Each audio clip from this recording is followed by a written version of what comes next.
Parasite The Maxim is widely known as a masterpiece of dark sci-fi.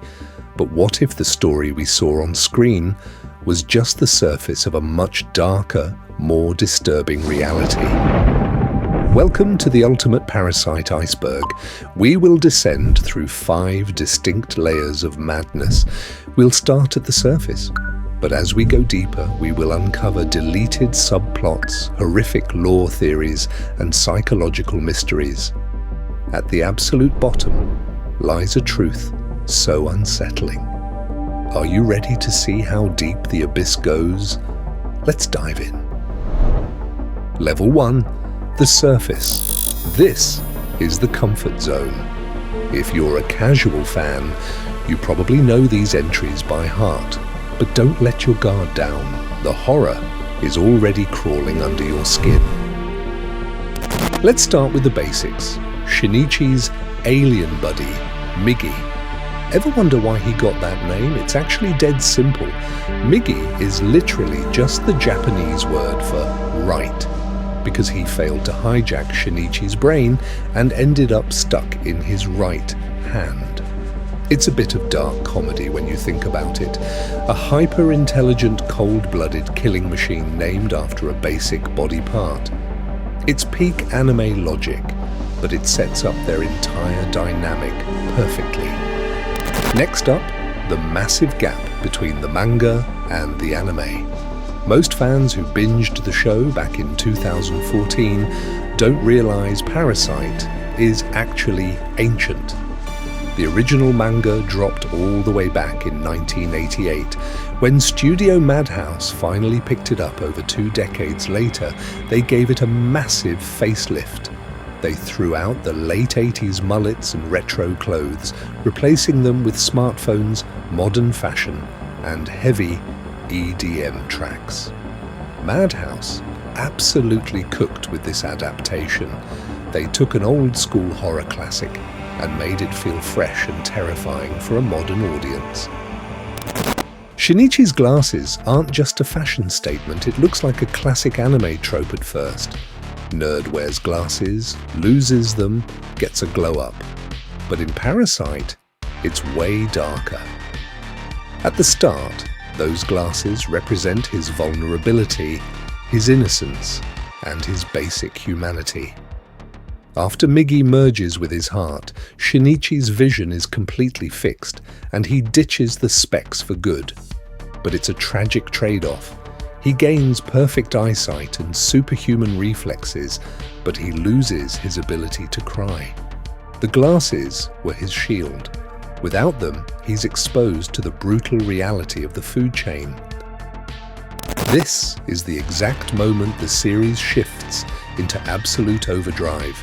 Shinichi gets a literal hole blasted through his chest by a parasite wearing his dead mother's face. It's a psychological and physical nightmare. To save him, Migi fuses his own cells into Shinichi's bloodstream to rebuild his heart. Fans are still losing their minds over this twist. It changed everything. Shinichi ceases to be a normal, human kid. He becomes a hybrid. His physical stats go through the roof, but his human emotions start draining away. That scene still hits like a truck. Welcome to the shallows. The water is getting colder now. This is where we start seeing the hidden cracks in Parasite's perfect story. Let's dive in. And as we dive deeper, take a quick second to hit that subscribe button and drop a like if you're enjoying the video. It really helps a new channel out. Gotou is an absolute nightmare and a walking final boss. A normal parasite only takes over one human host. Gotou went way further. He has 5 different parasites coexisting in a single body. But here is the catch. Only the parasite in his head kept its true consciousness. The other 4 parasites basically became dumb muscles in his arms and legs. Just think about the sheer processing power needed for a brain to sync 5 separate alien organisms. This build was completely broken. But if the limbs lost connection with the center for even a split second, the body would literally fall apart. Pure biological horror. Kana had a literal cheat code that turned into a death sentence. She could sense the biological radio waves of parasites. Kana was convinced this was a red string of fate, connecting her to Shinichi. But here's the tragedy. Her radar was way too primitive. She couldn't tell the difference between Migi's signal and a wild, hungry monster.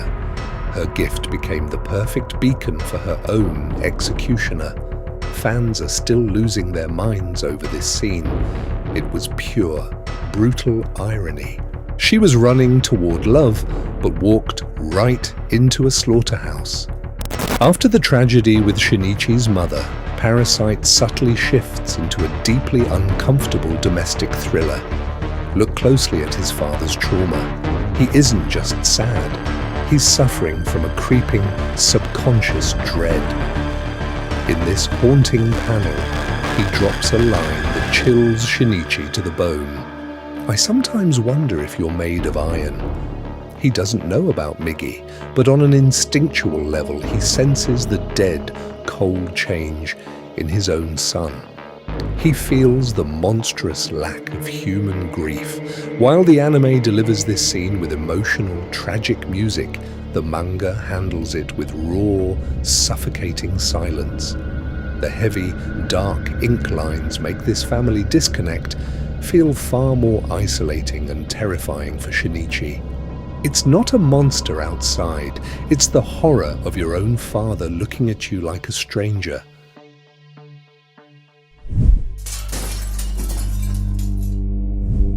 We are diving deeper now. The daylight from the surface is fading and the lore is beginning to twist into weird, uncomfortable territories. Let's uncover the secrets hidden just beneath the narrative. Long before Studio Madhouse gave us the anime masterpiece, Parasite was almost turned into a full-blown Hollywood blockbuster. Back in 2005, New Line Cinema acquired the global film rights to the manga. Big names like Don Murphy were attached, and even Jim Henson Studios was set to handle the practical effects and puppet work for the body horror. However, the project got stuck in absolute development hell for nearly a decade. The rights sat on a shelf gathering dust until they finally expired in 2013. The moment Hollywood lost the rights, a massive bidding war ignited in Japan, which Toho ultimately won, leading to the live-action films and the anime we have today. Just imagine a mid-2000s American version of Migi designed by the Jim Henson team. It would have been either a legendary horror masterpiece or completely unhinged. Reiko Tamura, originally Ryoko Tamiya, is easily one of the most fascinating characters in the series. As a parasite, her entire existence is dictated by cold, ruthless logic and an absolute drive for self-preservation. She got pregnant with a human baby purely as a biological experiment to see what would happen. But then the paradox hits. When the police corner her, instead of using the baby as a human shield, which would be the logical parasite move, she shields the infant with her own body. She willingly stands still and lets herself be gunned down to ensure the human baby survives. This completely shattered the fundamental law of parasite biology. It proved that these creatures weren't just static monsters, they were capable of evolving past their programming to experience genuine maternal love. Her death is a beautiful, tragic turning point that redefines the morality of the entire story. When the anime cast was announced, fans were shocked to learn that Migi would be voiced by Aya Hirano.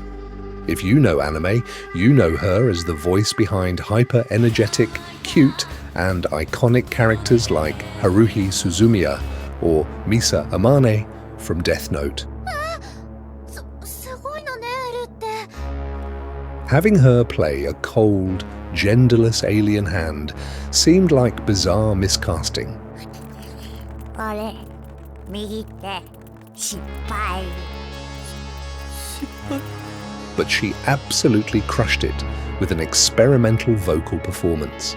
Hirano pitched her voice down, completely stripped away any human emotion, and adopted a flat, calculated, almost robotic cadence. The sound team then subtly mixed her voice with electronic modulation and eerie sound effects to make Migi sound entirely non-human. It's an incredible flex of voice acting range that completely recontextualized her career and gave Migi his uniquely unsettling yet strangely polite charm. The parasites in this universe aren't just random sci-fi aliens. Their mechanics are heavily rooted in real-world evolutionary biology, specifically the endosymbiotic theory. Billions of years ago, mitochondria were independent bacteria before they merged with larger cells, eventually becoming the powerhouses of all complex life. Look at how Migi and Shinichi evolve. Migi doesn't just drain Shinichi's resources like a common tapeworm. After rebuilding Shinichi's heart, Migi's cells diffuse through his entire bloodstream. He fixes Shinichi's eyesight, boosts his metabolic rate, and grants him superhuman physical limits. They become a single, perfectly balanced dual organism. The series subtly hints that parasites aren't a disease killing the host. They are a new branch of endosymbiosis, mimicking the exact biological framework that created complex life on Earth in the first place.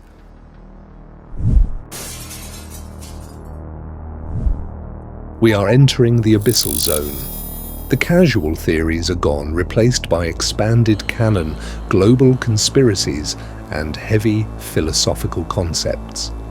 If you've made it this far down, you're looking at the franchise through a completely different lens.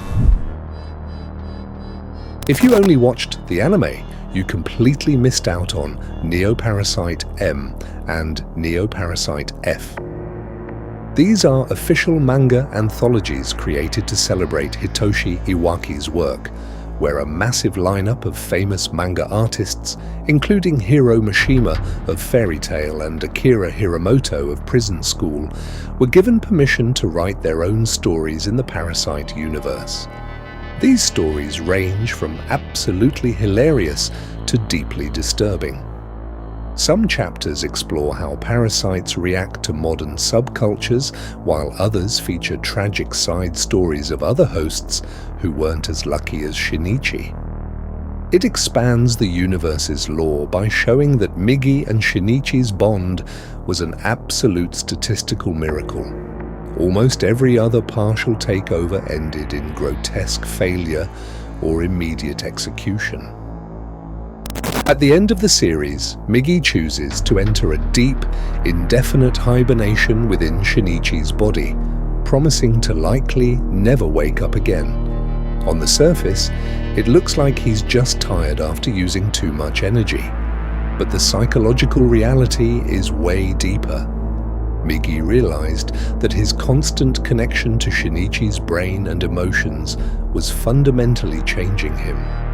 He was starting to care, to feel empathy, and to experience human doubt, all traits that are entirely toxic to a parasite's survival programming. By choosing eternal sleep, Migi wasn't just resting, he was making the ultimate sacrifice. He stepped away so that Shinichi could finally have his normal human life back, while simultaneously protecting his own identity as a cold, logical being from being completely erased by human emotion. This is where the sci-fi horror becomes a masterclass in evolutionary biology.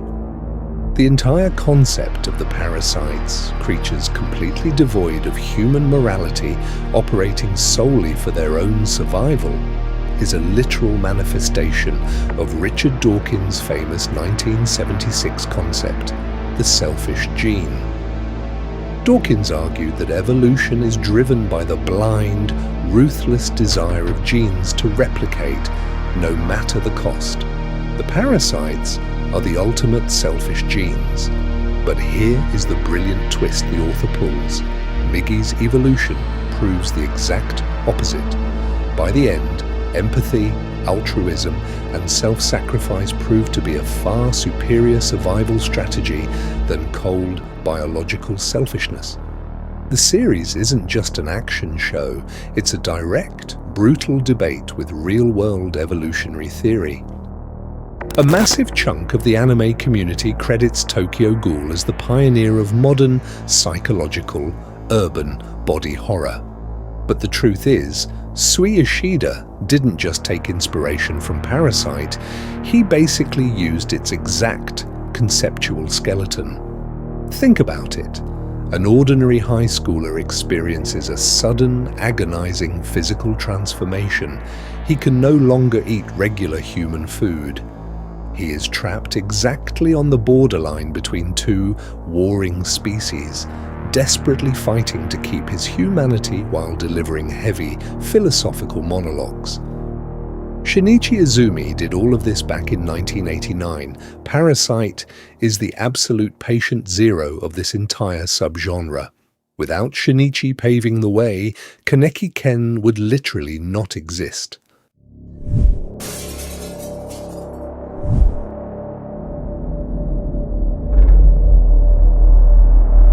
We've reached the absolute bottom. Turn back now if you want to sleep tonight. This is where the lore stops being a fun sci-fi horror and turns into a genuine existential nightmare. Think about the very first scene of the anime. Those glowing green spores just drift down from the sky. No spaceships, no mad scientists, no explanation, ever. The series drops this massive biological bomb and just moves on. So, where did they actually come from? The most disturbing theory points to Earth itself. The story heavily implies that humanity became such a toxic cancer to the planet that the biosphere literally birthed an apex predator to thin our herd. They weren't alien invaders, they were Earth's immune system. An evolutionary reset button engineered to slaughter us. The fact that we never get a straight answer makes it 10 times more terrifying. They just arrived because it was time for us to stop being at the top of the food chain. Uragami is a complete psycho, but his logic is terrifyingly sound. He's a human serial killer who can instantly spot a parasite just by looking at them. Why? Because he claims his own urge to murder aligns perfectly with theirs. But here's the abyss tier realization. Uragami argues that parasites are actually innocent. They kill out of biological necessity. They need to eat. Humans, on the other hand, kill for fun, power, or twisted pleasure. In his eyes, humanity is the real anomaly. The parasites are just brought into existence to restore balance.